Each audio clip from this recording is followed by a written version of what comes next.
Juillet dernier, nous avons adopté un projet de délibération portant sur l'ouverture d'un espace d'accueil et d'hébergement d'urgence pour consommateurs de crack en errance. Un sleep-in ouvert 24 heures sur 24 à proximité du jardin des Halles, qui constitue un des points de fixation des usagers de cette drogue dans le nord-est parisien. Étant donné la saturation du sleep-in en l'espace de 2 mois, le présent projet de délibération pour la création d'un nouvel espace de repos et de répit ouvert la journée au plus près des consommateurs de crack de la colline nous semble être une excellente nouvelle pour prendre en charge la situation d'urgence sanitaire et sociale de ces publics.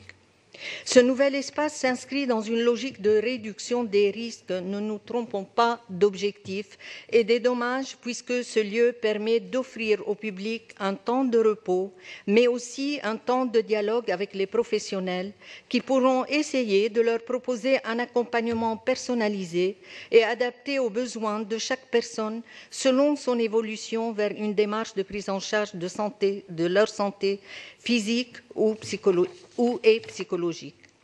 Ce lieu de repos et de répit constitue donc un outil essentiel en matière de lutte contre la consommation de crack, pour laquelle il n'existe pas de produit de substitution.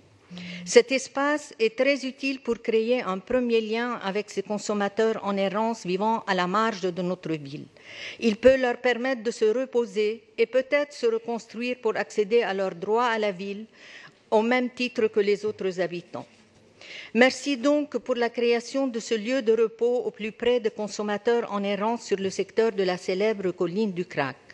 Car nous savons bien que la proximité du lieu est une dimension importante pour espérer attirer ce public vers une démarche sanitaire et sociale utile. Nous tenons également à saluer le choix des partenaires pour gérer ce lieu. Les associations Aurore et Gaïa, acteurs reconnus pour leurs compétences en matière de prise en charge sanitaire et sociale des usagers de drogue.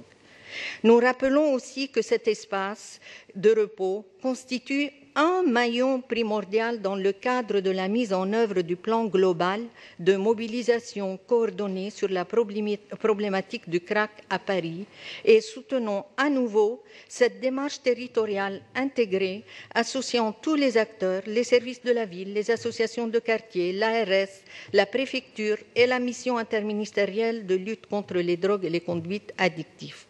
Et avant de conclure, nous espérons que le présent dispositif soit considéré juste comme une étape et pas comme une fin en soi.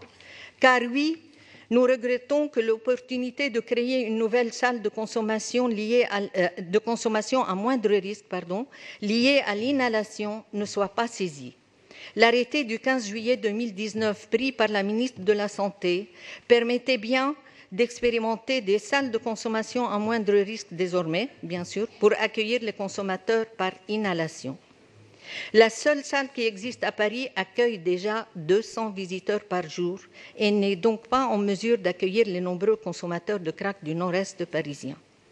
Pour accélérer la mise en œuvre du plan parisien pour lutter contre la consommation du crack, le groupe écologiste propose que ce présent projet évolue très vite vers la création d'une salle de consommation à moindre risque pour mieux accompagner les usagers et les aider à aller vers une étape de prise en charge de leur santé.